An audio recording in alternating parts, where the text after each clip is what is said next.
But I'm guessing you've heard something about NLP. You know something about it, otherwise you wouldn't be here. None of you just wandered in off the street by accident, did you? So something brought each of you here for the time that we're together, or brought you back. Something brought you again. And we'll find out what that is at some point. And what I find with, I guess this is true of the hypnotherapy training as well, but what I find with training in any subject like this is that people come for two reasons. There's a reason that you'll all be happy to talk about if I ask you why you chose to come here, and then there's a real reason which will come out at some point during the training. Might be today, might be on the last day, which is fine. That will come out when it's ready, and the two will connect together, obviously. And that first reason, if I was to ask you, so Brian, for example, you're here for the second time, why? I love the course, I love the process, but after the process I didn't get a chance to use it regularly because I was so caught up with hypnotherapy, and so my focus this time is to really take it all in again, but immediately put it to use in my cases and to use it instead of losing it. So I'm going to kind of take it with fresh eyes again. Okay, lovely, thank you. And that's a nice example of the essence of what NLP is all about, which is subjective experience. There are, I guess, two extremes of ideas, of ways of thinking about the world that we live in. There's the objective reality idea that reality just is, and we all exist within the same reality, and we all share the same experience of that reality. We must do, because there's only one reality, and that's the way that everything is. And then at the other extreme, the idea that reality is subjective, that each of us experiences it in our own unique way. And I guess a lot of what I would call traditional approaches, like Western medicine, psychoanalysis kind of approaches, are more rooted in the idea that reality is objective. Because if reality is objective, but you are somehow dysfunctional in your life, then there must be something wrong with you.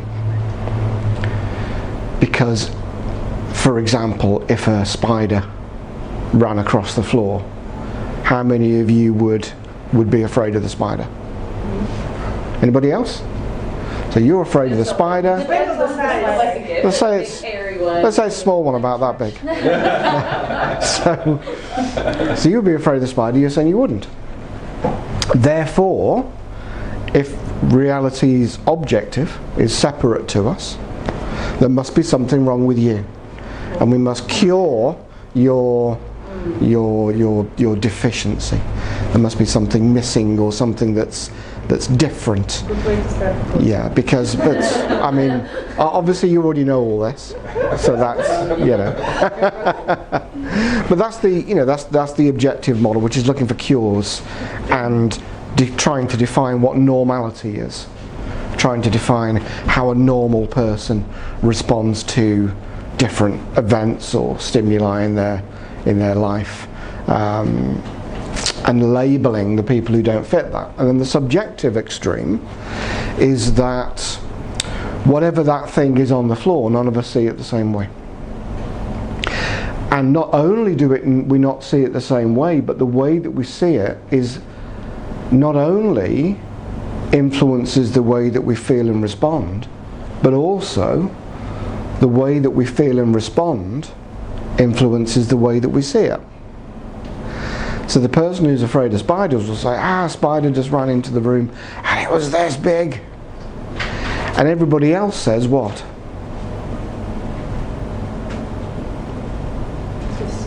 They say, don't be silly, it's just a tiny thing, it's not going to hurt you. But the person who is having their subjective experience, okay, maybe they're not seeing it this big, but they are exaggerating the size of it. Because if a spider that big ran across the room, we would all scream and jump on the chairs. That would be normal. And so NLP is one of a number of, and I think the way that you've learned hypnotherapy as well here, one of a number of ways of interacting with a person to help them to better manage their subjective experience of reality, so that they can more effectively and easily navigate the outside world. And that's without even trying to define what the outside world is. So you as a practitioner, sitting talking to a client, and the client's describing their reality, you might sit there and think, wow, that's so different to what I experience, but that's just me. What do I know? I only know what I've experienced.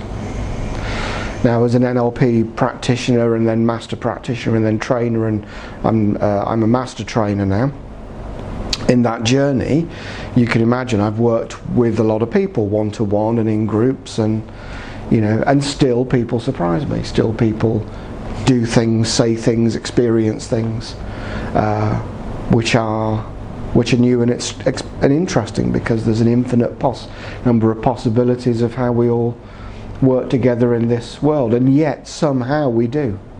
Somehow we manage to do weird things like spend time together, understand a common language, which for some of you is a first language, for some of you not. There will be times when you'll be wondering if English is my first language. I learned English by accident, whereas many of you will have learned it properly at school. So we've got this shared language. You walk down the street and try and navigate through all these people moving constantly, most of them not even looking where they're going. Is that fair? Most people are literally walking down the street like this, or coming out of a shop like this, and you're having to get around people, and other people are having to get around you, and we kind of make it work. So there must be something out there, otherwise we would just be crashing into other people all the time. But collectively, can we create an absolute definition of what that is? No, and there's so much going on in the world, in the universe, that as human beings we can never know directly. We can't see ultraviolet light, but we can feel its effects. After a couple of days on holiday, you can feel your skin, you look a bit pink, your skin's tingling, you're aware that you were too long in the sun perhaps. So we know that it's there, but we don't have any sensory equipment to directly sense it, but other animals do. So there's insects and some animals that see more in the ultraviolet range, so they see colours that we don't see. They see patterns in flowers that we don't see. To us, a flower just looks white. To the bee, it looks like a big sign saying, "Here's the nectar." And the same with infrared. We can feel the warmth of a heat lamp or something like that, but we can't see it. And sound and things like X-rays, and there's all kinds of forms of energy, and I mean energy in the literal sense, not in any sort of spiritual or metaphysical sense, but in the literal sense. There is energy out there in the universe that we can't perceive as human beings. We have built machines to translate that for us. So we built machines to measure these things, to extend our range as humans, and that's one of the things that we are very good at as humans, is making tools. I think one philosopher or anthropologist maybe described us as the tool making ape, because every job that we do we make a tool for it. Can't remember stuff, so make a tool for it. Can't shout very loud, so who's got a phone? We make a tool to allow us to shout louder. So we build tools and machines and technologies to extend the range of our senses and our bodies. We can reach things that we can't reach, and we can use tools to, like hammers to nail, knocking a nail knock down a brick wall or something, things that we couldn't do with our soft, fragile human bodies. So we're kind of aware of our physical limitations, and we're aware that there are things in the world that we want to be able to do, and we all make tools ourselves, don't we? We don't just buy tools, we make our own tools. You need to get something out, or you've got some dirt in your fingernail and you get a piece of plastic or something on, we'll do things like that, don't we? We make stuff. We may tear off a bit of cardboard or a bit of paper to use as a bookmark or something like that. So, we're inventive and we're creative, and that's what we do. And most of that we take for granted because it seems so obvious, right? You've got your MTR ticket, so you put it in your book and use it as a bookmark. You don't even give it a second thought to what a wonderfully creative act that is, and how it's also a little signal of your limitations as a human. It's like, by the time I get to where I'm going, I'm not going to remember what page I was on. I can't remember that, and all the other things, like as you were saying, Brian. I can't spend time concentrating on developing my hypnotherapy skills and do this other stuff as well. So something's you've got to make space for it. And so what Brian said was a lovely example of what I was saying earlier about the two reasons why you're here. We've got the reason that Brian presented, but it's also an example of a deeper pattern. This is not the first time in your life that you've missed something because of concentrating on something else. Would that be fair? Sure. Yeah. So there's a deeper pattern at work there, and that deeper pattern may be unique to Brian, may be something that he's learned through the course of his life. It may be something that actually we all share as humans, and Brian only thinks that it's unique to him. And so one of the things that comes out of any conversation where we're using these tools that we're going to be practicing over these next few days is a greater awareness and appreciation of all of the different ways that as humans we can navigate through this world.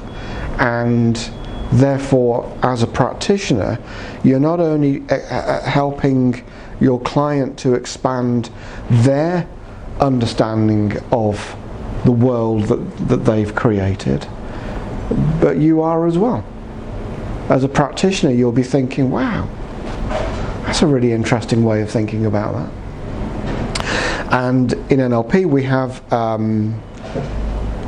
process which creates tools, just like you have a process for creating bookmarks and things for getting dirt out your fingernails or so yesterday I had a cup of coffee and it had a lid, and because plastics are bad, so the lid is now a pressed cardboard thing, and I'd lifted the little tab and had some coffee, so now it's all wet, and I put the little tab back because I didn't want to spill it, and then I couldn't get the tab out again because it's stuck inside the cup. So I thought, well, I'll just drink around it, but then when I drank the flow of the coffee closed the tab from the inside, so no coffee was coming out, or not much. So I thought, what have I got with me that I can use? And if I was at home, I would have my keys, and on my keys I've got a little penknife, and I would instantly have got my little penknife out and used it to hook the thing up, but I didn't have that. So I had to figure out a way to get the tab open again on the coffee. And as you'll have no doubt seen in lots of things like martial arts films, if you want to defeat the coffee tab, you have to become the coffee tab. So I thought, what is its motivation? What does it want? So I figured if I pressed on the lid of the cup behind the tab and pushed the whole thing down, then the tab would move, and then it came up just enough I could get my fingernail under it, and felt very pleased with myself for solving that particular problem. Then I didn't like the coffee anyway, so I threw it away. So all that work. Well, I drank half of it. It was like tolerable, but then I thought I don't want to have any more. Why am I continuing to self-harm by drinking this horrible coffee?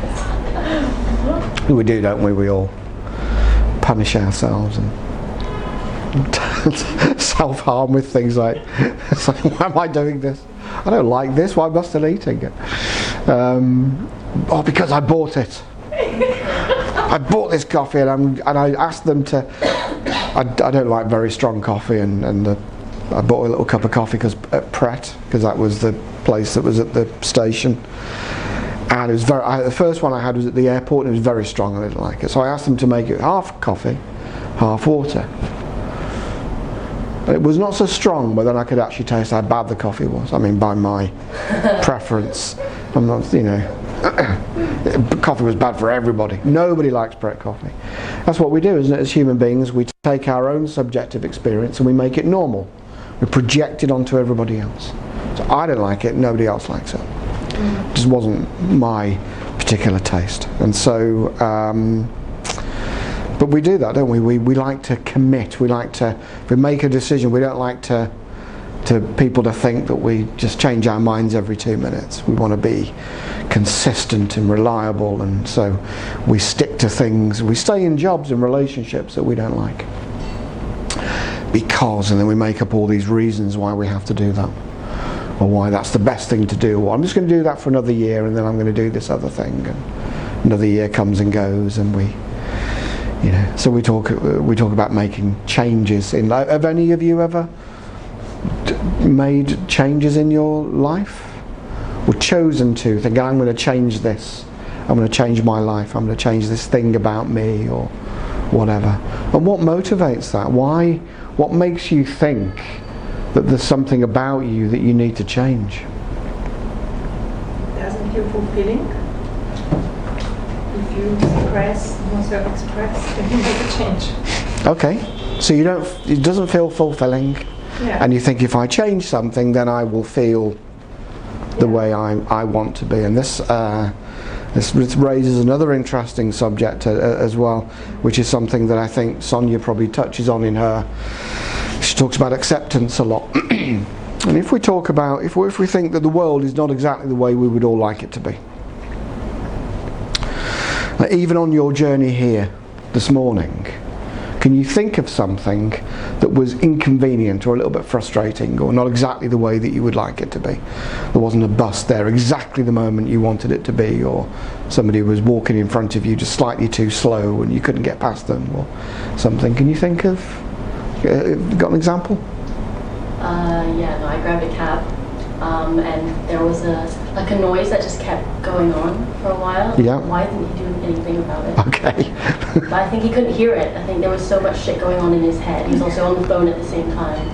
And so I was like, he probably just doesn't notice it. Right. I'm really sensitive to it, so I just put my earphones in. Okay, so something about the world, not exactly the way you would like it, but it's the way that it is.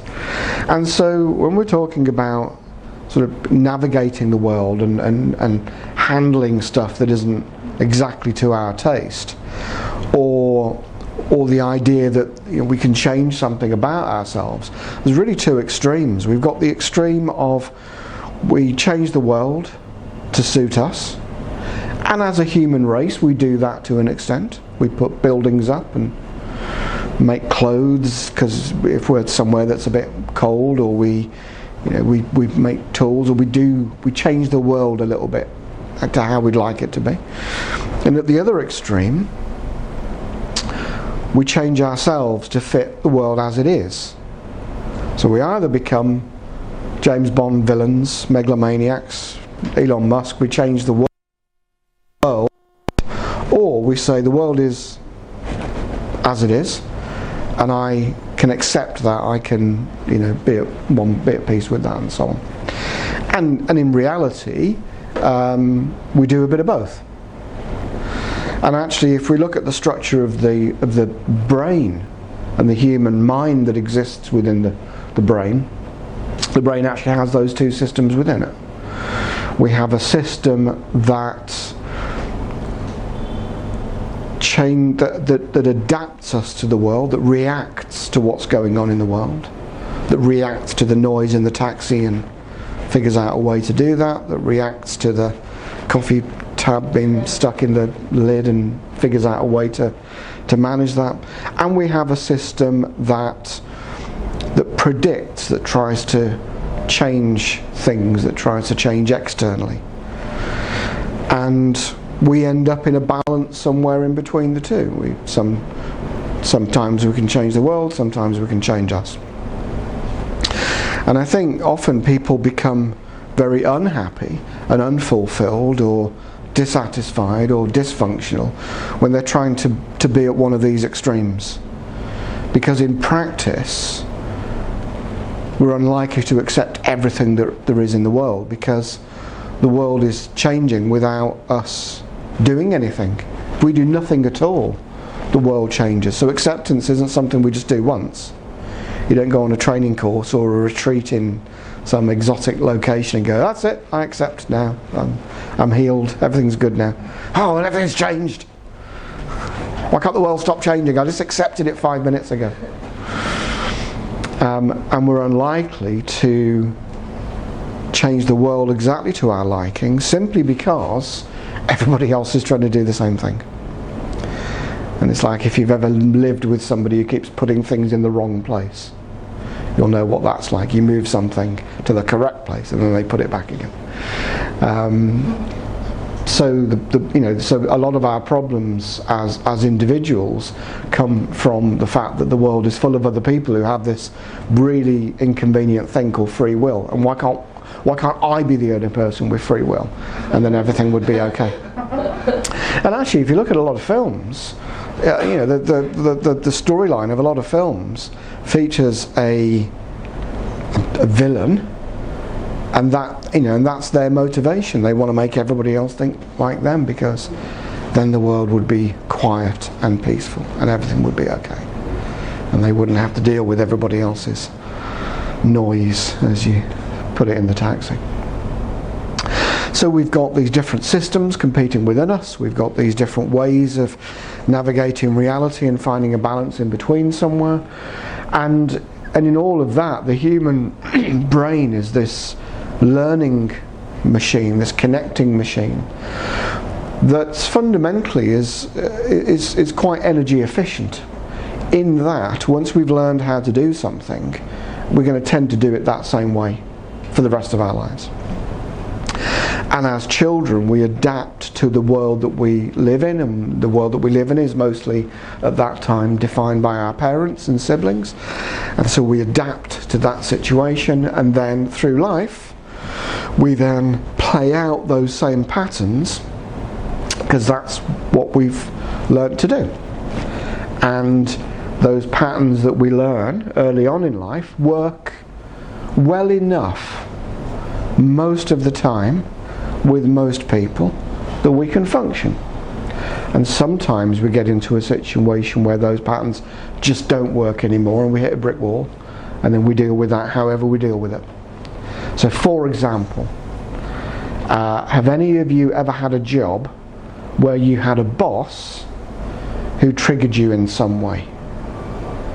There was something they did or didn't do that you found especially difficult to deal with, or frustrating, or something like that. Anybody? What are you happy to say a little bit about your example? Yeah, ex-boss was extremely toxic, manipulative. And she would pit us against each other. So she would say something to a colleague, and then she's like, "Oh, Val said something about this about you," and then she'll say the same thing to me about her. So she'll pit us against each other. So we'll end up competing against each other, so we can perform better. Okay, so two very interesting things I noticed about that. Notice how that was all, she does this and she did that and she did the other and other people did this. It's all out there. It's all objective. It's all, she was a terrible person because she did these things. And that's just true for everybody. And there might have been other people in that team who loved that sense of competition.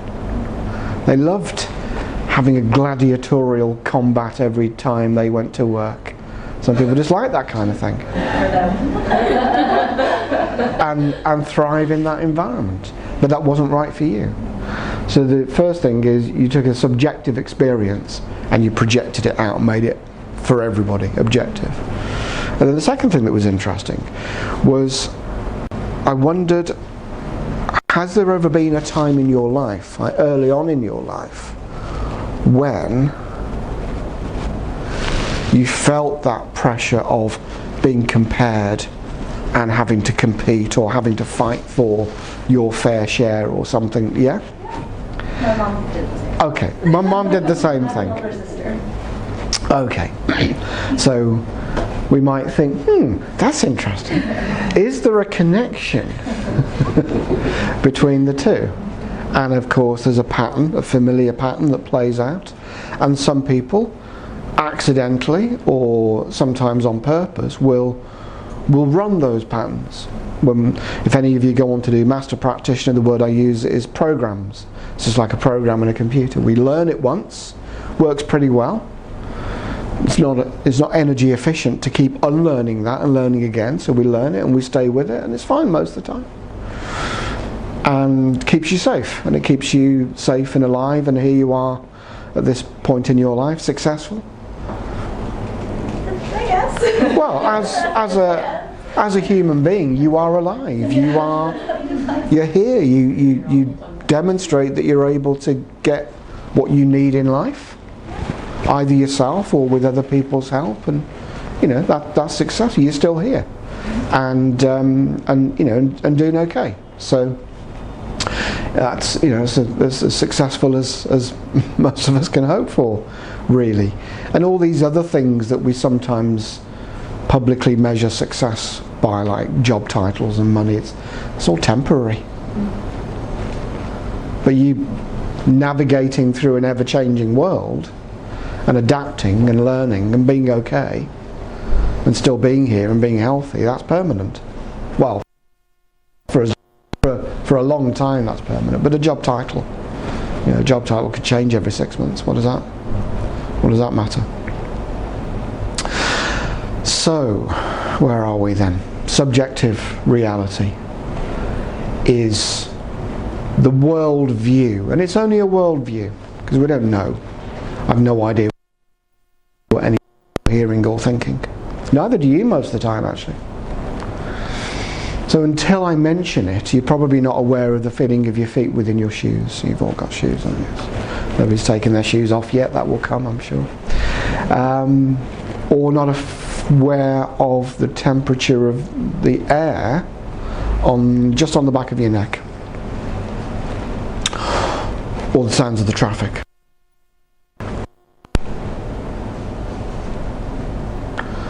And usually when I'm here at some point we get the sounds of demolition going on in the room upstairs or something like that. So we don't have that today. It's pretty quiet. What day is it today? Saturday. Oh, so maybe that's why it's a little bit quieter. Yeah. Yeah. But there's still something out there. But it's not relevant to what we're talking about right now. Brian, you were talking about the focus, but we all have to do that, because I can't be listening to that and me and everything else that's going on. Was anybody even aware of the sound of the traffic outside until I mentioned it? No. And you said you were sensitive to noise. Yeah. And sensations and everything. Mm-hmm. So what sensations are you aware of right now? Yeah, the pain in my body, the clothes like against my skin. Is anybody else aware of the feeling of your clothes against your skin? Yeah. Before she mentioned it, or only afterwards? Afterwards. Oh, afterwards, yeah. So were you actually thinking about that before she said it? No. Nothing. Right, exactly. So just by drawing your attention to it, of course that information is there, we just don't need it all the time. What would be a time in your life where you need information about how your clothes feel against your skin? Coming back from outside, the first thing that feels like the clothes, the sweat, want to change, like that. Oh, okay. Yeah, very good, very good. And you were going to say? When you're choosing the outfit for the morning. Okay. Or even like when you're shopping. You might try something on and you move in a way that you wouldn't normally move because you're trying to make sure this fits, it feels okay, the fabric's nice. When I was young, but probably in my 20s, say young, I mean that's, some of you are still only in your 20s, I guess. When I was young. I would generally buy clothes only on how they looked. And then I had like shirts I never wore because they actually felt really uncomfortable. Because the fabric was hard or stiff or something, rough or something. And I learned that I have to feel things. And maybe, if I was to look for a connection, I can remember going shopping with my mom and her telling me off for touching things in shops. So I probably would go into a clothes shop and not touch the clothes and just think, oh, I like that colourful shirt, I'll have that. And then never wear it because I'd put it on and think, oh, that's horrible. And actually, if I just touched it first, I would have known that would have been okay. And the thing that really, really irritates me is labels in clothes, sandpaper, or like really hard. What do they give? They sharpen. I think there's somebody in a factory with a little, and they sharpening labels. That's their job, a label sharpener. But even when they're just made out of like really soft, they're here or in the back. This is the worst one for me. This drives me up the wall, and I have to cut them out. And sometimes I tear them out, and then there's a big hole in the shirt, and then I have to sew that up, and then it's a mess. And, so we have these patterns that we learn. Don't touch the clothes in the shops. Life is competitive. And she's, maybe your mum was preparing you for an aggressive, competitive world where you've got to fight to get what you want. And other kids learn that if you wait long enough, somebody will give you what you want. Or if you look sad enough, somebody will give you what you want. I remember being in a cafe outside in the street somewhere years ago, and there were two girls sitting at the next table,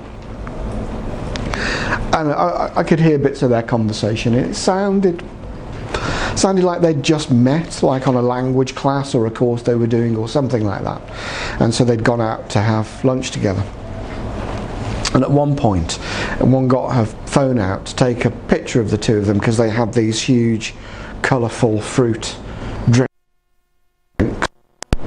and they were sitting at a cafe table that was maybe about, I don't know, this sort of size. So she got a phone and she was trying to take a picture of the two of them and their drinks. And she was, let's get a bit closer and let's go over here. And she was making such a lot of fuss about it that in the end I leaned over and I said, would you like me to take your picture? And she said, at last somebody's seen that I need help. And I thought, I'm going to tell that story on every practitioner training from now on. And I think I do. You've heard that story before. So you've heard that story before. I just thought, how interesting. What an interesting way of getting what you want. Make a lot of fuss until somebody figures out that you have a need. I did a practitioner training in India, and that's only relevant because it was really hot and humid. And so we were in this place like a retreat kind of place in a room. Just an ordinary room like this. It was probably 4 times the size of this.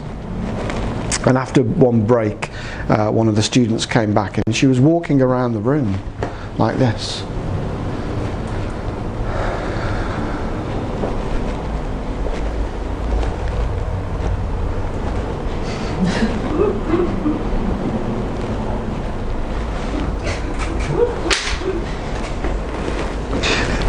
So I kind of figured I had an idea about what she was doing, but I thought I'm going to wait and see how long it is, before she's forced, because what we all do is we learn a pattern that works, but that pattern doesn't work with everybody. And when we reach the point where that stops working, we do something else. We have another pattern that follows it. So then the second pattern started, and she said, I'm looking for the remote control for the air conditioner.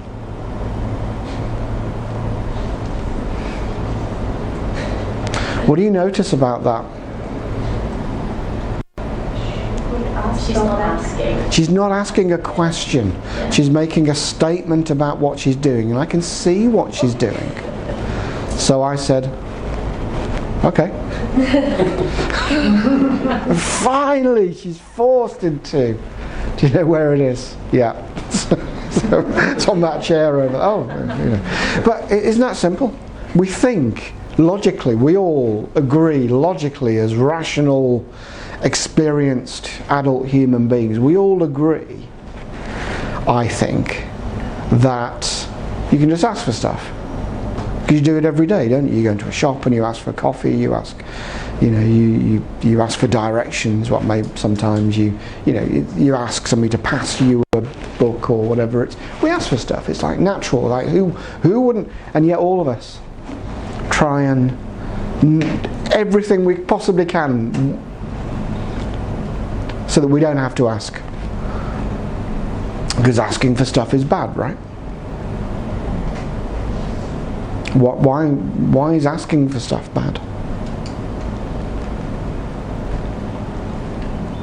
Could be a weakness. Could be a weakness. Yeah, good. You're not strong enough to figure it out by yourself. Yeah, pathetic. Yes. Not you. I mean, when I say you, I don't mean you. I mean all of you. Yeah. I mean, you're weak and pathetic. I mean, you all are. That's just so we're going to say. What else? Why else is asking for stuff bad? Lack of control. Control, fear of rejection. Yeah, exactly. Yeah. I mean, kids fundamentally are not going to ask for something because the answer is going to be no. But they still want it. So the need doesn't go away. So what are some of the ways that you can think of, and you'll have seen other people acting this out, that people get what they want or need without having to ask for it? Well, what do you do? What do you do?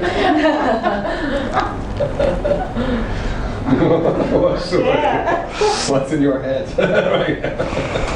Please share. I'm getting ready. I'm just one of those. Oh wow. I can think. I mean, just a bunch came up, but like, I mean, I know. Go on, just one example of something you might do to get what you want without having to ask for it. Oh, I will like storm around. Like if if I don't want, it's more about maybe for me, it's not wanting to do something. So I make a big deal out of if someone's asking me to do something and I don't want to do it, I'll make a big deal out of it. Right. I think it's specifically with my coach, like, he's always telling me, put your head on and, whatever, we're not playing, cover up. So I'll sit there, got my skirt on and I'm pulling at it and I'm happy,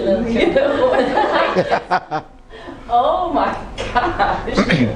Yeah. I'm a mess. And no, but it's useful. It serves a useful purpose. And because there's lots of times in your life when people might ask you to do something that's not in your best interests. So if you've got a way of resisting that, that's great. But a simple no is usually enough. No, not doing that. Else, what other ways can you think of that people meet their needs without having to ask?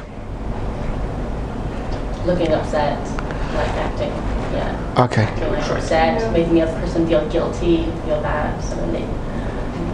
You just try to find a way to show that you need something without asking.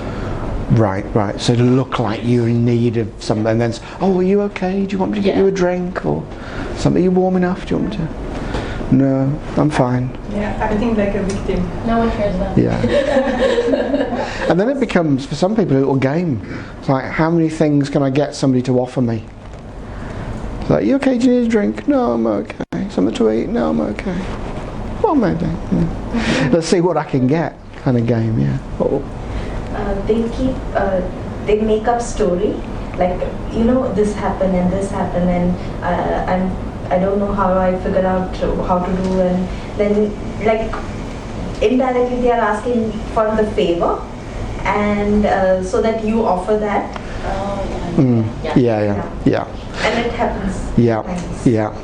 And sometimes people, for example, who've had younger siblings, they will ask for something on behalf of somebody else so that they also get it for themselves. Yes.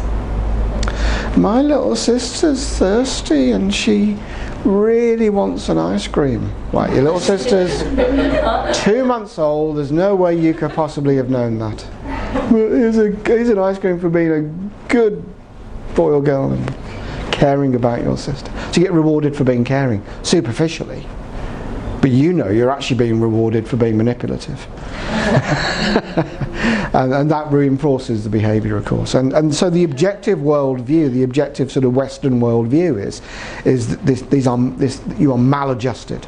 If you can't just say, I want an ice cream, give it to me now, then you're dysfunctional, you're maladjusted. And the subjective view is, given your experience within which you learned that behaviour, if we were all in that situation, we would all do that. So actually it's a sign, and I guess the NLP perspective is, it's a sign of how wonderfully creative you are at navigating a world that isn't as simple as chairs and tables and inanimate physical objects that don't have free will.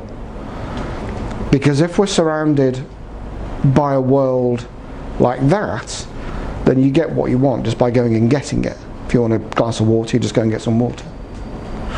But as soon as we put other human beings in the mix, now we've got, I can't just get up and go and get some water. Now what would Peter think?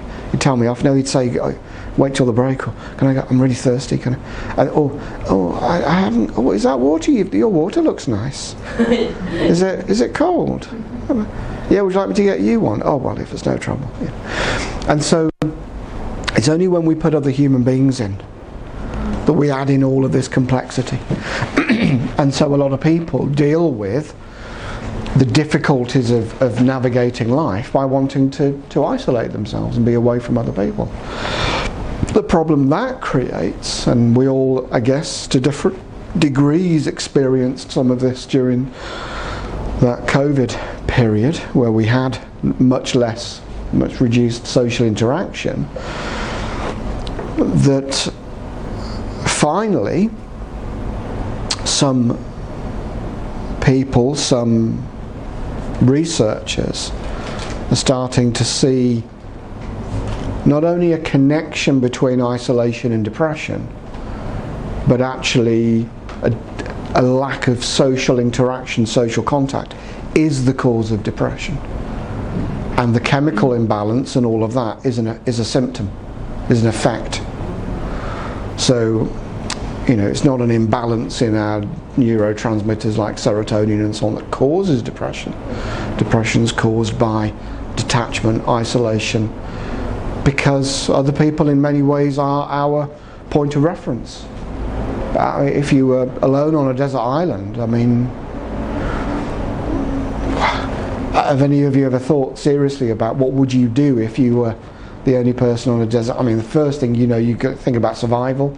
You think, what did they do in that movie? Right, first got to find water, then got to make shelter, then got to find food. I know I need water now. I know I need shelter tonight. I know food, I can maybe go a couple of days. Longer than that, and my mental abilities are going to be impaired. So as that happens, my survival chances are declining rapidly. So we know all this. We've seen it in movies and TV shows and so on, or books, whatever. But to actually do it, and has anybody seen there's an American I guess you'd call it a reality series called Naked and Afraid. Has anybody seen that? So they take two strangers with no clothes and they drop them in the middle of nowhere, and then they have to survive for some period of time, I don't know. And they have to find food and shelter, and it's really weird. And they all, and often what you get is some like big macho tough guy goes hunting at the weekend, and I skin my own rabbits and eat them, and all this sort of stuff. And he's the first one crying and going, "I want to go home," and then failing miserably to do anything. And it's really interesting how quickly their mental ability, their ability to think and reason, how quickly that's gone, and how they're just surviving. And there was one guy who was going to make them shoes, so he skinned this dead animal they found, and because he knew that if you take the brain, the spine, and soak the skin in it, it turns it into leather. So he was going to do that, and he made the shoes, which of course disintegrated after about a day. That was completely useless. They end up eating bugs and frogs and anything they can catch. He's saying, "I'm going to go and catch a cow or something, and we're going to have a roast," and it's not real. They end up eating worms because they're so desperate. Am I exaggerating? No. That's very, the mental decline is rapid. Yeah, and how quickly they just can't function. And have any of you been so tired or so hungry or so low on sugar or something that you start to get forgetful or distracted, or you feel like I just can't think about this right now, I can't handle this.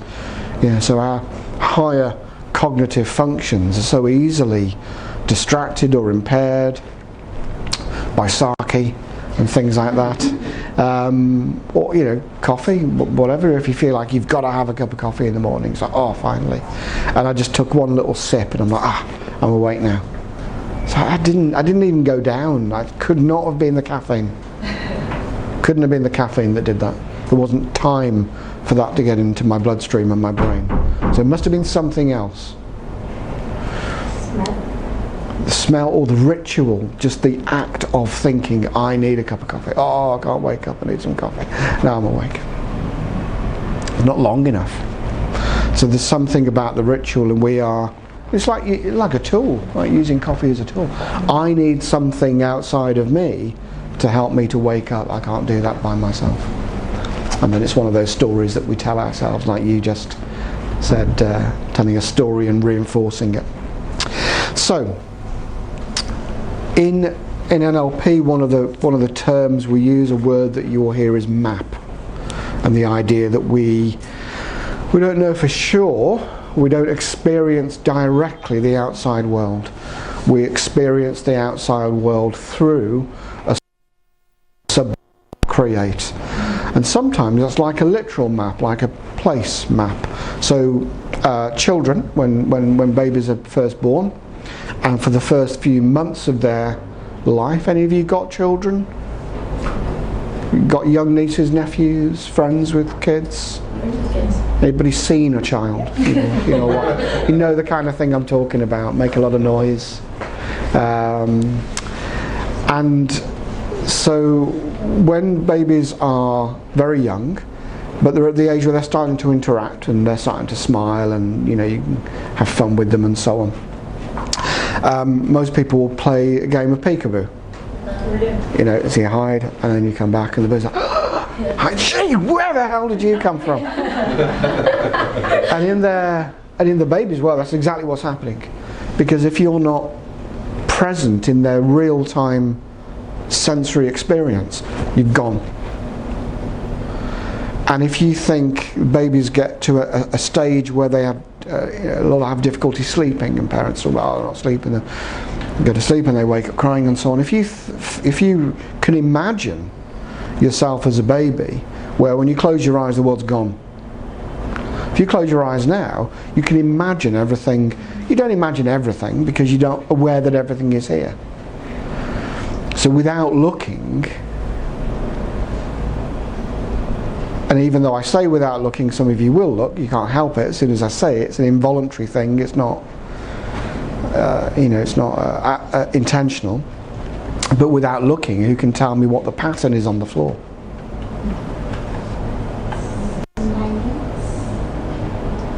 Some linings. I think they're in lines. Have a look. Just random, not Have a look. Let's see. Is that exactly what you thought it was? It's not exactly what I thought it was, and I was even looking at it. Without looking, what is at the back of the room? Tell me some of the things that are at the back of the room. maybe some tables. Maybe some. You're guessing, aren't you? You don't know. Usually. Maybe. Because your experience is, well, there's usually tables there, so they're probably still there. But you don't know. Because you didn't look at them, because you don't need to, because they're always there, right? You don't need to know that there are tables. Anything else? A poster? A poster on the back? A poster. Interesting. Okay. Mission statement, I think, of the practice. Do you know what it is? Yes, I do. What about I'm not going to tell you. To raise global... No, you've lost already.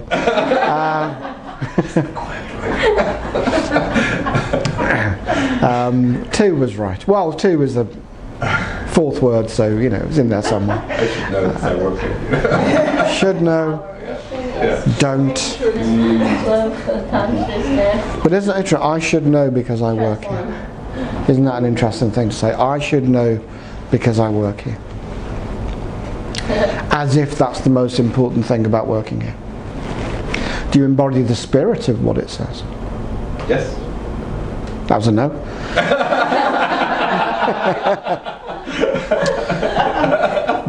We will come on to this tomorrow, but why did I just say that was a no? Because it sounded exactly like a yes, right? Is it because if he doesn't remember what it is, how does he know? Is your name Brian? Yes. That's a yes. What did he do when I asked him if he embodied the spirit of the mission statement? A slight hesitation. He said he nodded. Little more bold. He said yes. It was yes. Strong. He said yes 3 times. He only needed to say it once. Why did he say it 3 times? Convince himself. Compensation. It's really, really true. He wanted to be. Yes. I think a more accurate answer would have been, I try to. I would like to hope that I do. But it would seem a little bit arrogant to be the judge of that yourself. Would that be fair? Yeah. Okay, good. So when people communicate, they communicate in many ways which we're not all consciously aware of. So in NLP we have the concept of a map, which is the way we represent the outside world. And for babies, it's a physical map. Their brain creates a physical map of the world they live in. So they start to be able to move around and navigate. They start to know that things are there, even when they can't see them. And so at first it means the game of peekaboo stops working. And when you hide, they look for you, because they know you're still there. It's a sign, it's one of the developmental psychology tests that lets you know that the child is reaching a certain stage of brain development. But before that, if you can imagine yourself, when you go to sleep at night, you close your eyes, you're still thinking about stuff, you remember, reflecting on the day, thinking about tomorrow, whatever it might be. And you might think, I wonder what I'm going to dream about tonight, and so on. So you're aware that you're going to sleep. But a baby doesn't know that. The baby closes eyes, it's dark, the world's gone, and then when they open their eyes, the room's changed. I mean, imagine closing your eyes and opening your eyes and being somewhere else. That would be weird, right? Even scary. If you think a baby who is too young to have that map of the outside world, that's what they experience. They go to sleep in one place, they wake up in another. No wonder they cry. So if we start to look at people's behaviour, no matter how inconvenient it might be as being, wow, how must that person be experiencing the world in order for their behaviour to make absolute sense to them? And that's a useful place to start. And then they reach an age where they learn to lie. And that's a sign that their brain has reached the stage of development where they can hold a map of reality and they know that it's different to yours. So they can say, I didn't eat any chocolate, and they've got chocolate all around their mouths because they can't see that. They think, and I guess often they learn this trick from adults, they think that if they say something, you'll believe what they say instead of what you can see. And so we have this map, and the physical structure of your brain is a map of the sum total of your life experience up to this point, physically. And just, I think this year, or just at the back end of last year, within the last few months, there's been another advance in mapping brain structure. So it used to be the case, and what I used to talk about on Master Prac training, was scientists did something a few years, the wame of a broom, the brain of a worm, and they sliced it up and they mapped where the neurons were connected to each other. Each neuron in your brain, each connection point, each decision-making point in your brain is connected to between 10 and 10,000 others. And in your brain, in total, there are how many neurons? Anybody know? Millions and billions. Cannot count. You can kind of count. They have counted. 90 billion. And every brain they've looked at, no matter whose or what state it was in, about 90 billion neurons. Each one of those connected to between 10 and 10,000 of its neighbours, creating this incredibly rich and complex decision-making network. And so they sliced up this worm's brain, which is 340 neurons. And every neuron, its connection to a neighbour, can do one of two things. It can either activate its neighbour or it can inhibit its neighbour. So if you imagine a neuron with 10 inputs coming in, and 5 of those, or let's say 9 of those are activating that neuron, and the one is trying to switch it off, that neuron will activate. Half it might activate weakly. If it's all inhibited, it won't activate. So we can start and we can stop actions. So they sliced up the worm's brain, they looked at where the neurons were connected, and they described those connections as a series of software instructions. So either when this is activated, activate that, and switch that one off. So simple instructions to encode the neurons. They put the software, those instructions, that code, into a robot, switch the robot on, a little car, and the robot exhibited the behaviour of the worm, which was to move towards food and away from light, which were simulated with an input and different inputs, stimuli, what we could call senses, because the worm had sensory organs that lights that way. And so just by copying the physical structure of the worm's brain, the behaviour of the worm emerged. The only difference between doing that with a worm and 340 neurons and a human at 90 billion neurons is time. If we had enough time to count, we could replicate a human being at the point at which it was sliced up, and would that person then emerge out of the software? And now, within the last few months, we're a step closer to that again, because now they've done it with a spider's brain, and that was about 8,000 neurons. That's a huge leap up from 340. It's not 90 billion, but it's getting closer. The point being that the physical structure is the map of reality, and our minds, our experience as we are experiencing it right now, is built on that physical structure.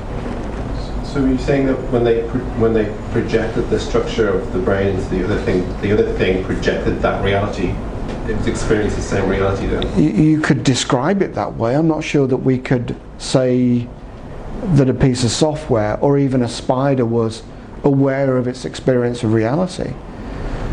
But then we don't know that other human beings are doing that either.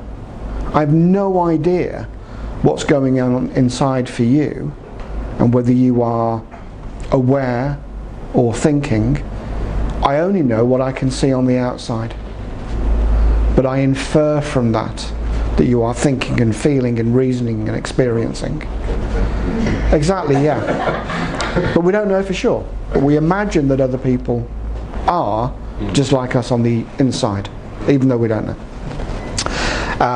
So we could anthropomorphize the software or the spider and say, it is hungry, it is afraid, it is whatever we might project onto it. But we do that anyway, don't we, with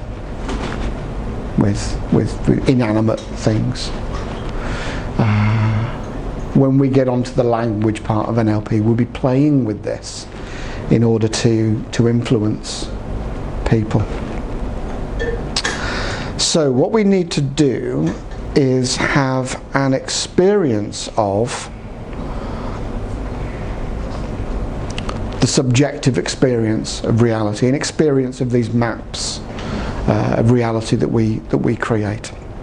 So we're going to do an exercise that's in the book. Everybody got a book? You've got you've got a manual, have you there, Bash? Oh, you've got one. Okay, very good.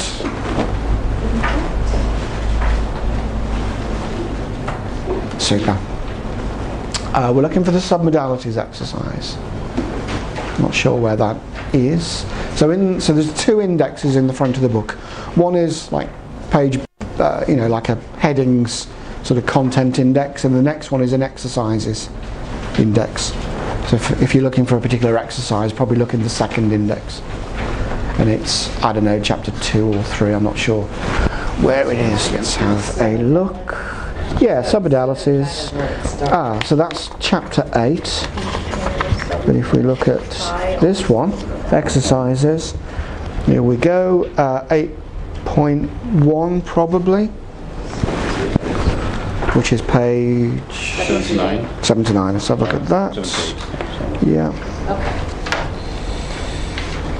What have we got? Perfect. So, one of the difficulties that we have is not having a language to describe our maps of reality. We describe reality. We don't describe our interpretations of reality. People say, well, that coffee was too strong. People generally don't say, the sensation in my taste buds I experienced as excessive strength. Unless you're Mr. Spock, we don't normally talk like that. We say, oh, that coffee's too strong. We don't normally say things like, my experience of the behaviour of my ex-boss was similar to what I experienced. You don't say that. You say, oh, she was a really bad boss. So we normally describe reality. We don't describe our experience of reality. And so we need to learn an odd little language for talking about things that we don't normally talk about. And in the word modality can mean lots of different things. If you look it up in a dictionary, one of the things that modality means is sense. So you have a visual modality, and an auditory modality, and an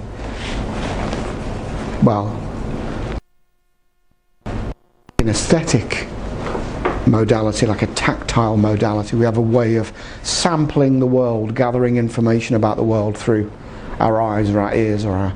how many senses do we have? 5, but actually 10. Yeah. Not a bad answer. A terrible answer, but not a bad answer. No, that was a good answer. Any advance on 5, but actually 10?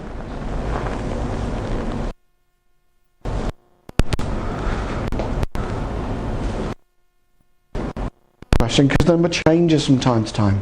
I think currently we're on 3 or 24. And because of senses, they're talking about something that was defined by the ancient Greeks, and it's more about categories of sensory experience.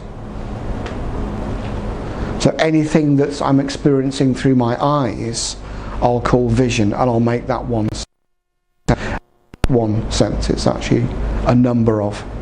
Taste is a number of distinct separate senses. And the experience that we call flavour, even more than that, and the experience that we call enjoying eating something is even more than that, because we're co-opting in other senses, and what the brain is doing is synthesizing all of that together into one experience. So normally we're not separating out one experience from another. So if you go to a restaurant, your experience of the food is partly how it looks, partly the texture, partly the flavour, almost more the smell than the flavour. All of these things together, you say, I enjoyed that, whatever it was, as a synthesis of all those. Do that. Some people do. So have any of you trained professionally as a chef, or you know anybody who's done that? So they have a different language for describing food. Or these people who mix perfumes and things like that in a cosmetics business. They They call them the noses. Yes, and they have a different language for describing what we all call smell. And so in NLP we have a language called submodalities, which is going to help us to codify, to be able to describe how a person's experience differs from another experience. And that's what we're going to do in this first exercise. We're going to practice using submodalities in order to have a way of defining how one experience is different to another. And the submodalities, when I said, I'll just go back to what I said about 23 senses. So we define, certainly in neurology, a sense is defined as a distinct system that comprises a sensory organ, a sensory receptor, a nerve pathway, and a processing area in the brain. So for example, you probably know that in the back of your eye there's a thing called the retina, and on the retina there are cells that interact with light. You all know this? Mm-hmm. What are those cells called? Anybody know?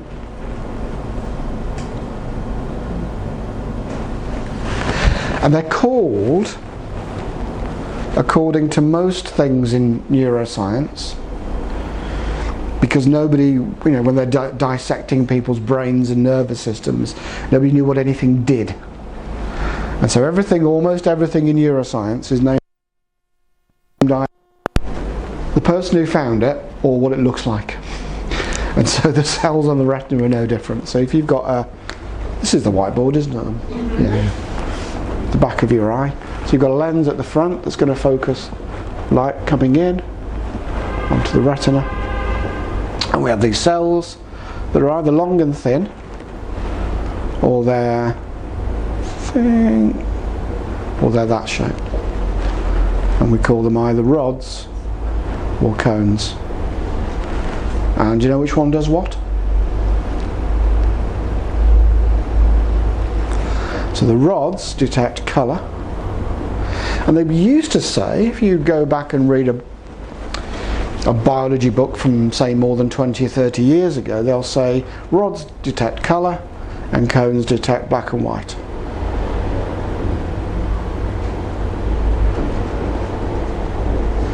Which is kind of true, but not really true at the same time. in that it's like many things. It's a generalization. It isn't true. Saying there's 5 senses is a generalization. It isn't true, but it's like a shorthand that we have. It's something that, I mean, if I say, you know, the 5 senses, oh yeah, I know what you're talking about. It isn't true, but it's good enough for most people, for most purposes. When we are working with clients as NLP practitioners, we need to do better than a generalization that's useful for most people, because we need to be able to make finer distinctions in a person's experience in order to be able to work with them. So what's actually true is that there are 3 different types of rods, and some people have 2 and some people have 4. So each of the different types of rods is a different length. Do you know why they're a different length?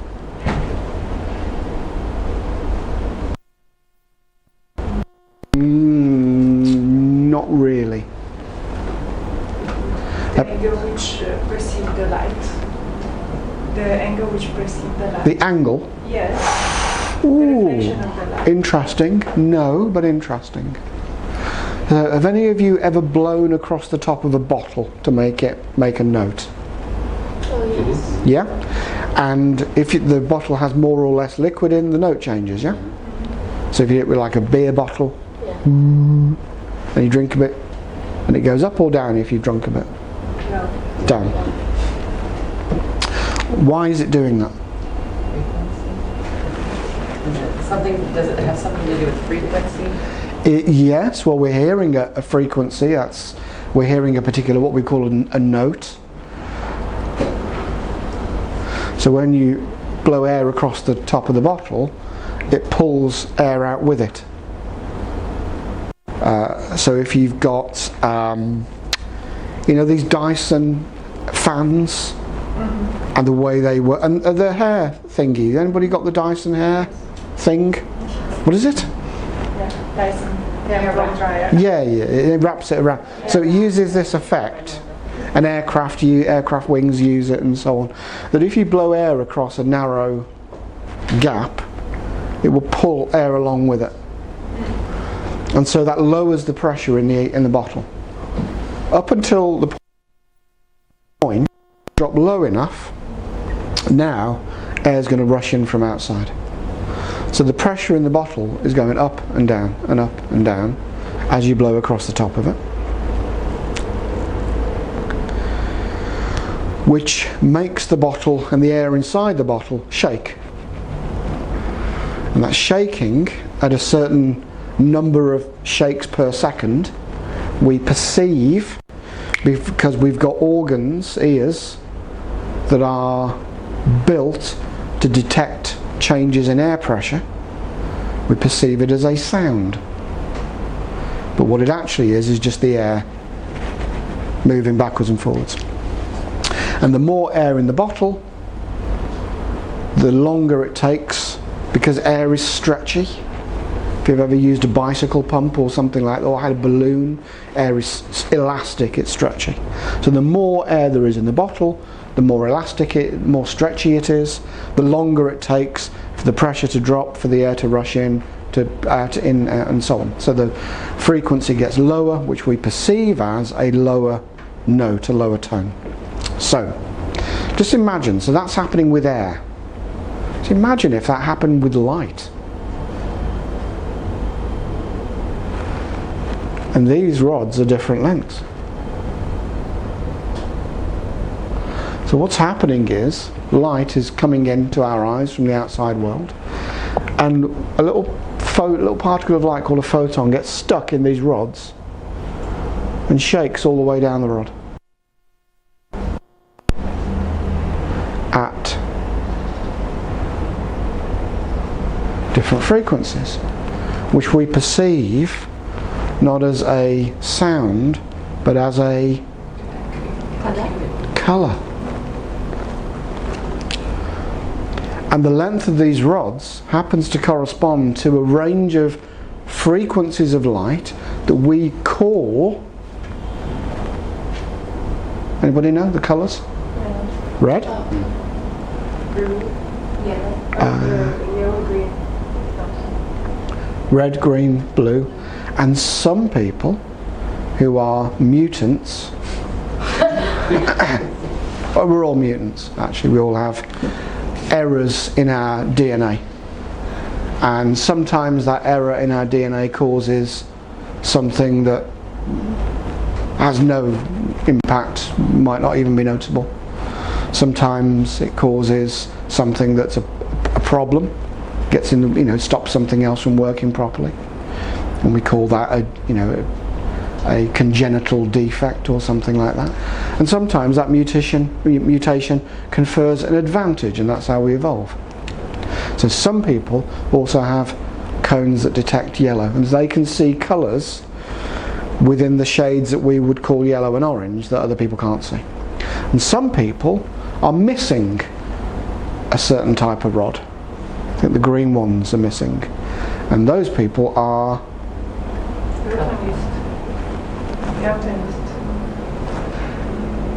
Daltonist, I don't know. Who mix the colors? not quite. What did somebody else say? They're colorblind. Colourblind. They're red-green colourblind. They can't differentiate between red and green because they only have rods for red and blue. So anything that's in this gap in between, they don't have enough information to be able to distinguish. And then the other cells, the cones, they don't detect black and white. What they detect is contrast. And often technology evolves and ends up replicating what nature has already evolved. Have a look on the back of your phone. If you've got your phone handy, have a look at the back of it. If it's a fairly modern one, okay, you've got one. Yes, very good. Let's have a look at yours. Yeah, good, you've got one. Back of yours, yes, yes. How many cameras do you see? 2. Yeah, 2 or 3. So some of us have got cameras with 2. Some of you have got an extra camera. You've got a mutated phone with some that confers some sort of advantage. So one of those lenses, if you've got 3, will be a longer focal length, so it gives you better zoom. But it's those 2 lenses, 2 cameras that we're interested in. One is colour and one's black and white. And the colour one obviously senses colour. The black and white one senses contrast, edges. And why, as a human being, is it useful for you to be able to detect directly contrast, like the maximum difference between something that's dark and light? How would that be useful? Shapes. Without detecting contrast, we couldn't detect a thing as being separate to what's behind it. So you couldn't detect that my pen is separate to me. So when a baby's first born, they don't know that. They just see a massive visual information. And one of the early developmental tests is they offer the child something and the child will instinctively grab it. And what that's telling us is their visual and their nervous system and their brain is starting to learn to detect shapes and to recognize that those shapes are distinct objects that they can then get their fingers to in 3 dimensions. So when we talk about submodalities, what we're doing is we're taking each of those 5 categories of senses and we're breaking it down in that we can then use to communicate, like the perfume people who talk about nose, or a chef who might talk about a particular texture or flavour that we're not, that most of us don't have to talk about, or anybody who's a specialist in a particular area will have a language that most people don't have because they don't need it, because the generalization's good enough. So if we take the visual set of submodalities, and notice I'm not saying the visual sense because there isn't one.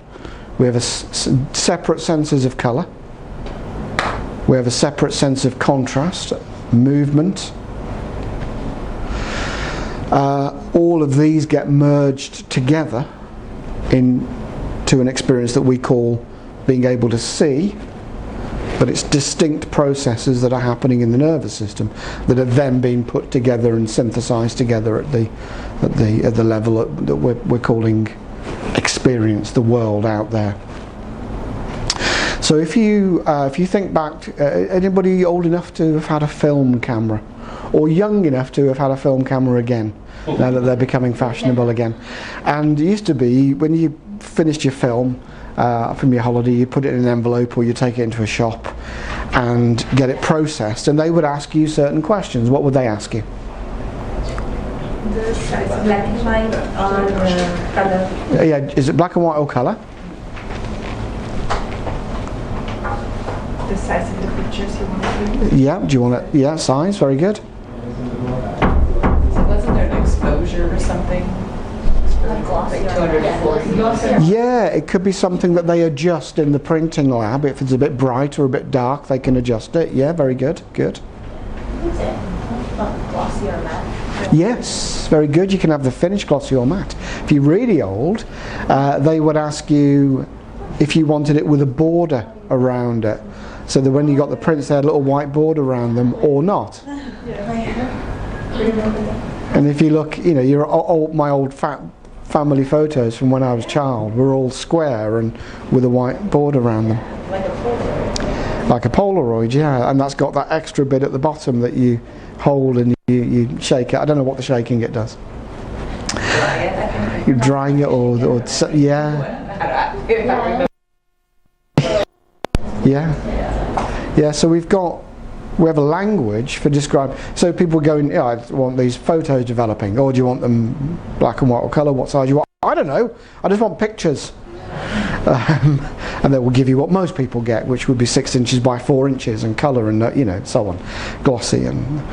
But if you care about what is important to you, you would specify what you want. And so it's the same with submodalities. If we care about having a certain experience of life, then it's useful to have a language to help us to describe that and to define that. So if you look at the visual category, you've got things just like the pictures. You've got size, distance. Is it sharp or blurry? Is it moving or still? And there's one word in there that you may or may not, you probably will all recognise, having done the hypno training, which is associated or dissociated. What are those? Yeah. What do those mean?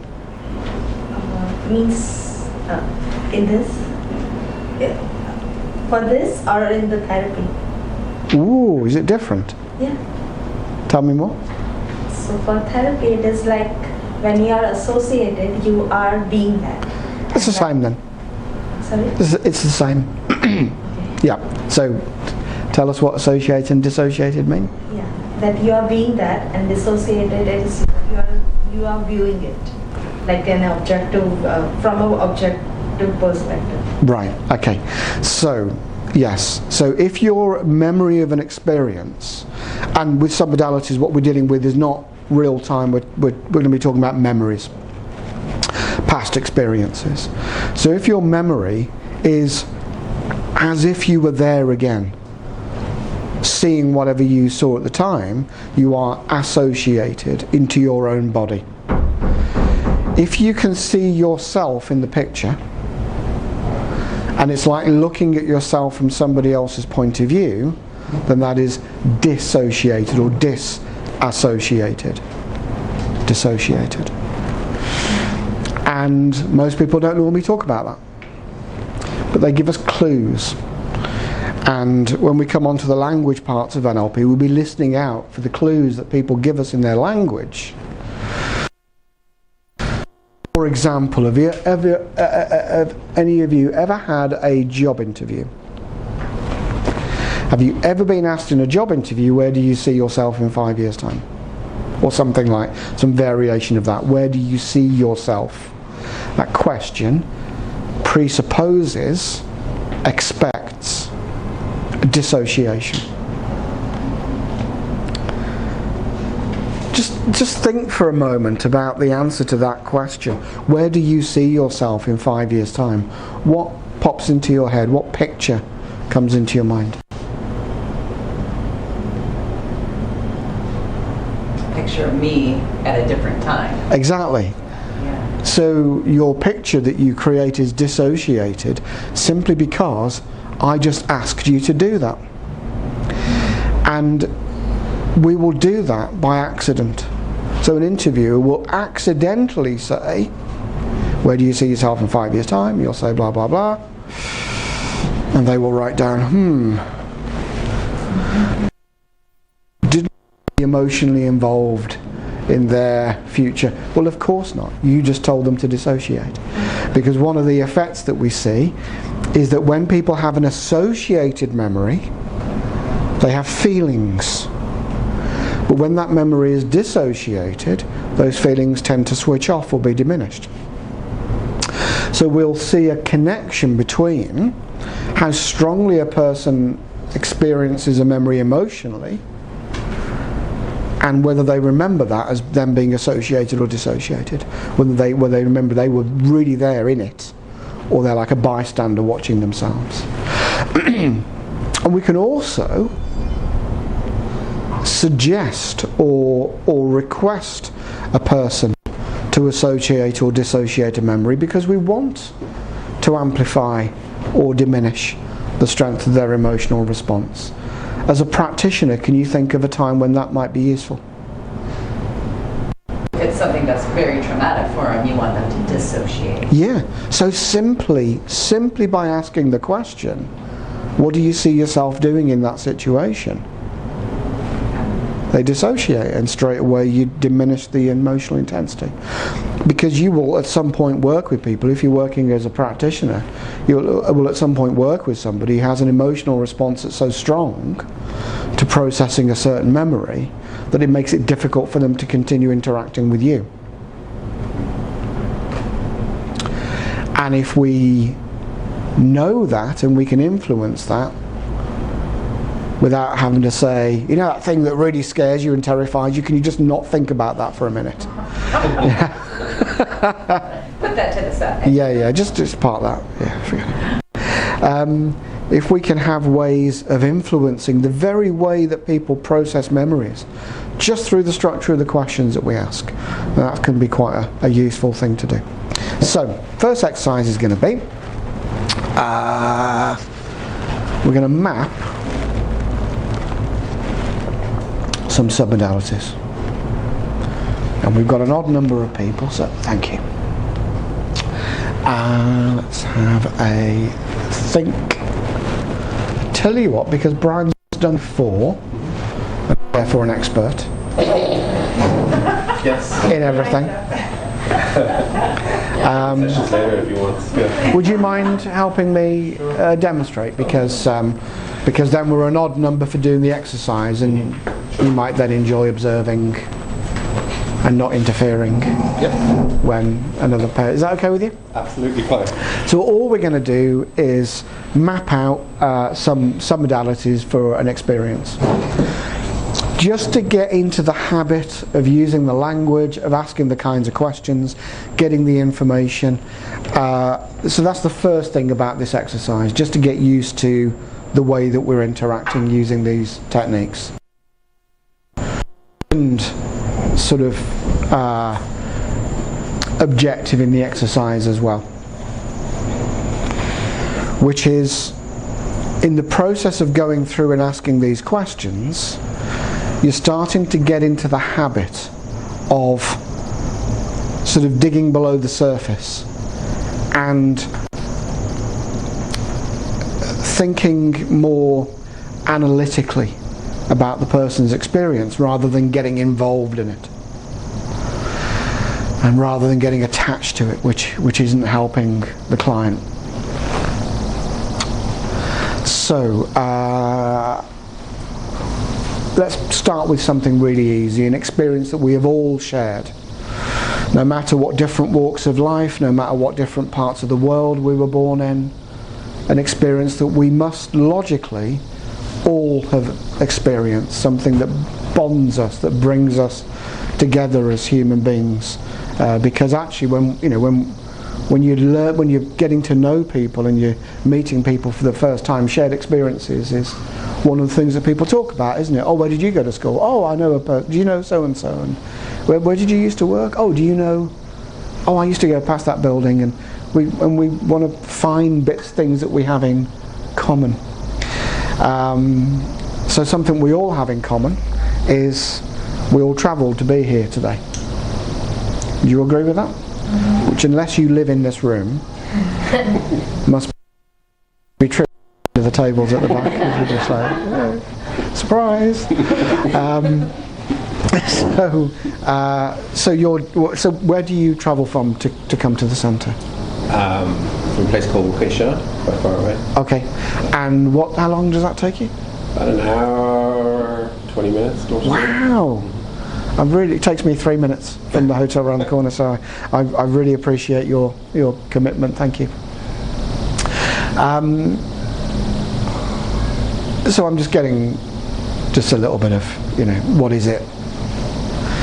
This isn't relevant at this point to the exercise, but it's nice just to have a bit of information just to work with, it's called building rapport. We'll get to that later. What's the most memorable part of I appreciate you've done the journey many times, so it may be kind of autopilot, but is there a particular part of the journey that tends to be more memorable than the others? I tend to listen to music on the journey, so I kind of use it to discover music. Okay, yeah. All right. And I'm guessing the journey involves different forms of transport, but walking, yeah. What else? But all trains. All trains. Bit of walking in between stops. Yeah. So trains and walking. Yeah. So think about one of the train journeys. Mm-hmm. And what I'd like you to do is just imagine yourself back there as you were this morning, and tell me when you remember this particular part of the journey. So now what I'm doing is I'm just getting him to focus on a particular part of the memory. Otherwise, the submodalities will be all over the place. I'll be picking something from here and something from over there. So I just want him to settle on a particular moment in time or a particular aspect of the memory. Does that make sense? And tell me, can you remember what you could see at that part of the journey? Yeah. I can. And no, so so thank you, because this brings up another important point about NLP. We do not need to know anything at all about what the client is experiencing in order for the techniques to be effective, because the techniques are all about process. They're not about content. So if we go back to something like Freudian analysis, that's all about content. Tell me everything about your experience, and then I'm going to judge whether that's normal or not, and what it means, and what you're representing, and metaphors, and so on. In NLP, we're only dealing with process. We're saying that you end up feeling good or bad about something because of the process that you take that experience through in your mind. And so whether something ends up as a smoothie or a floor decoration has nothing to do with the ingredients that we put in it. It's the process that you took it through that led to that result. So what ended up on the floor this morning had nothing to do with it being avocado or pineapple or strawberry or potato or anything else. We could put any ingredient into the smoothie, you would still tip it all over the floor. You just had to make a big entrance, didn't you? That was it. It was all about. Well, I'm here. No, I'm joking. Or am I? No, I am. The content of it was the process that led to the spill, not the content. And so whether Brian feels good, bad, neutral about his journey is about the process by which he remembers it. what you did with that noise in the taxi was the process of how you turned the noise into irritation. It wasn't the noise in itself, because there were other noises at the time that were not irritating. You said you put headphones in to listen to music or something? Yeah. What music? New Age meditative. Oh, I hate that stuff, just noise. So, the point being, something that you perceived as noise was replaced with something that you perceived as more relaxing, soothing. Yeah. And somebody else might, like you said, the taxi driver maybe didn't even notice the noise. Yeah. So clearly it's not the content, it's not the noise that's causing the irritation, the process that you apply to it. So same thing here, that's what we're asking about. And so therefore, I don't need to know exactly what it is that Brian's remembering. All I need to know is how he organises that memory, the structure of the memory, because that's what we're going to be working with. So, thank you. Mm-hmm. So as you remember yourself in this particular part of the journey, on a train? Yeah, on a train. I didn't need to know that, I'm just asking because it makes the conversation flow a little bit more easily. If Brian was asking about, if we were talking about something that Brian was finding very traumatic, I wouldn't need to ask anything at all. I'm just doing that to kind of help you to see where we are in the conversation. So what you're seeing at this particular moment, would you describe the picture as bright or dark or neither? Bright. Bright. And would you describe the image that you're seeing as you remember this as being sharp, focused, or fuzzy, blurred? Or neither? Lean towards sharp, focused. Leaning towards sharp. And it's not either or, so it's useful to offer them the or neither, neither option, something in the middle option. It's not like having your photos, do you want 6x4 or 5x7? No, can I have 6 and a bit and 4 and 3/4? No. We can, you know, it's a because we'll find that we'll find an interesting correlation between the submodalities and the emotional intensity of the experience. So it's not this or that, it's somewhere on a scale. Are you remembering this as a moving image or a still image? Still image. So it's like a snapshot, like a moment in time. Mm-hmm. Yeah. Very interesting. That's the first point, the first obvious point at which we now get a clue that what we're dealing with isn't reality, but a representation of reality. All of the submodalities. But how was this one a particularly strong clue? Because it's still, in spite of being just this morning. Right. So it's not something stored back in the time. It's Okay. very live, and still it is a still picture. Yes, that it's a still picture. Not directly because it was recent. What else? Could it be just because there's constantly things going on, so it can't just be a still, I mean, like reality is there's 10 million things going on. Yes. Perfect. Exactly right. Logically, this reality could not have existed as a frozen moment in time, because that just never happens.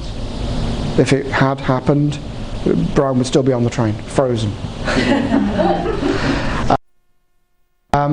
So now that Brian must be talking about an experience, a representation of reality. He's remembering it as a still image, like time has stopped. But we know in the real world, time didn't stop. But we know we've all experienced a moment when it felt like time had stopped because of whatever was happening. We've all felt time passing quickly or slowly, yes? We've all been in something really boring like now. Thinking, oh God, how much longer is this going to take? Yeah? Or like, oh my goodness, is that 11:45 already? It's flown by. So we know that our experience of the speed of time is subjective. So it's a still image. And is it as if you are seeing it through your own eyes, or are you seeing yourself in that picture? I'm seeing it through my own eyes. Through your own eyes. Very good. And so there's another question that you'll see on the list that we make, which is to ask Brian, how far away is the picture? Because he's already said he's in it. So the question doesn't make sense. If he said it's like I'm looking at a picture of myself, he might say, well, it was here, or it's 10 feet away, or whatever. And if I ask him how big is the picture, well, it's life size, because it's like you're there. Right. But again, if he was dissociated, he could say, well, it was this big, or it's this big, or whatever. And so he's already answered another question, which is, are you associated or dissociated? You are associated. Very good. So that's just the visual ones. There might be some others in there. I'm not sure if that's the whole list. I could ask him about auditory submodalities. So as you remember this moment where you're sitting on the train this morning, are you aware of sound? The announcer's voice, the MTR announcer's voices immediately come into my memory. I think I can be sure of that. And are you aware of from what direction this sound is coming?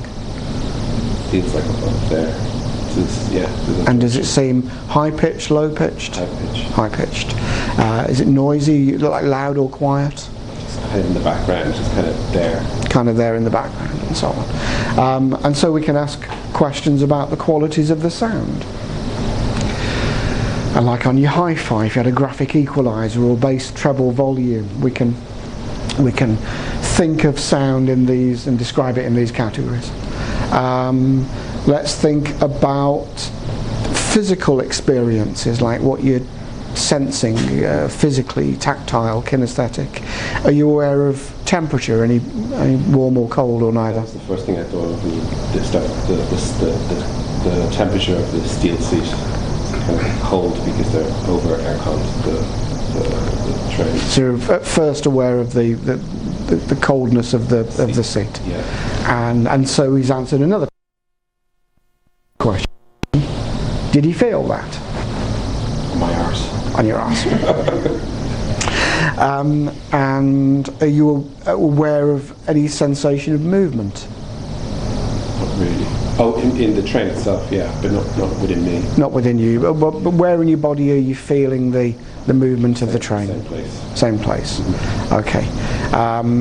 And so there's a bunch of different questions in the list there that you can see that we can ask about kinesthetic part of the experience. We can ask about taste or smell. Are you aware in the memory of smelling anything? No. Tasting anything? I don't think so. No. Okay, good. So that's exercise number 1. Really simple. Take a quick break first. Grab a drink and so on. Don't spill it. Spill it if you want to. So take a quick break for 10 minutes. Come back, grab a partner. Ask them to remember a particular part of their journey here this morning. And then just work through the list that you've got in the book there.